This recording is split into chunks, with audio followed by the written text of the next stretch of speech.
Most practical discussion we have about it all year because we're talking to our favorite veterinarian about how to avoid the problem, what to do if we encounter the problem. Hi, Jill. Thanks for coming in. All right, heat stroke, what is it? What do we do?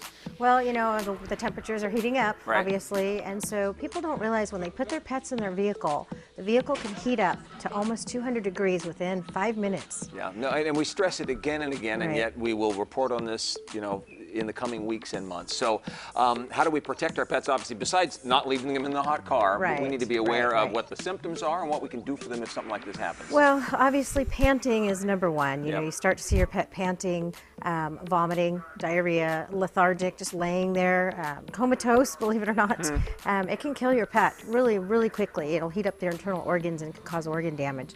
So the key is to make sure never to let them get to that point. Okay, and I mean, I think it's really become common knowledge. I'm not going to leave them in the car, but talk to me just about a hot day. I mean, it's 108 out one day. Right. We can still encounter this problem, Right. yeah? Absolutely. Okay. You know, I like to take cucumbers, I freeze them in slices and then float them in their water.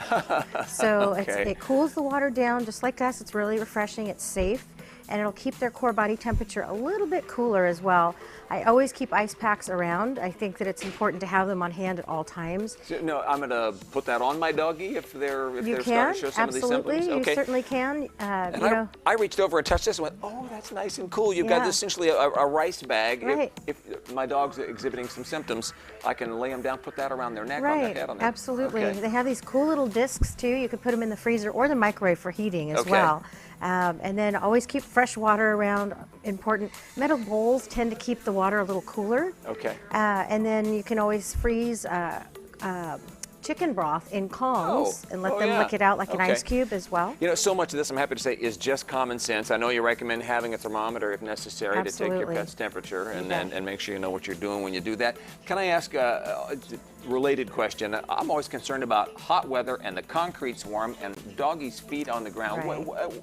When do we need to be worried about that? Always. You Yeah, always I mean, need to be a day worried. where it's 80 degrees, you put your hand on the ground, it's pretty Right, warm. But it's really dogs' warm. feet are made for that. They're okay? Well, they can burn actually, and they can Okay. blister. So they make little dog booties. They do make some protective coatings that you can put on as well. Okay. I also want to make mention of these cool bands really quick. Okay. They're really neat. You can put them in the freezer. They have little pearls inside. Diva's wearing one. She's our model Oh, today. I can feel and that, yeah. it'll keep them cool around their neck at least. Okay. So really important. Keep them away. Keep them out of the car.